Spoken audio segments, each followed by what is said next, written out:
ஓசூர் அருகே கெலவரப்பள்ளி அணையிலிருந்து பாசனத்திற்காக திறக்கப்பட்ட நீரில் நுரை பொங்கி செல்லும் அவலம் ஏற்பட்டுள்ளது. இதுகுறித்த கூடுதல் விவரங்களை செய்தியாளர் பாஸ்கரன் வழங்க கேட்கலாம். வணக்கம் பாஸ்கர், உங்க விவரங்களை பதிவு செய்யலாம்.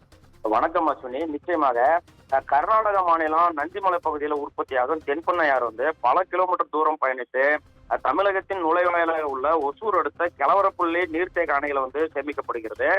குறிப்பா பாத்தீங்கன்னா கர்நாடக மாநிலத்துல தென்பெண்ணை ஆற்றங்கரையோரங்களில் உள்ள தனியார் தொழிற்சாலைகளில் தேக்கி வைக்கும் ரசாயன கழிவு நீர் மற்றும் மழைக்காலங்களில் தென்பெண்ணை ஆற்றில் வெளியேற்றப்படுவதால் நீரில் நுரை பொங்கி காணப்படுகிறது.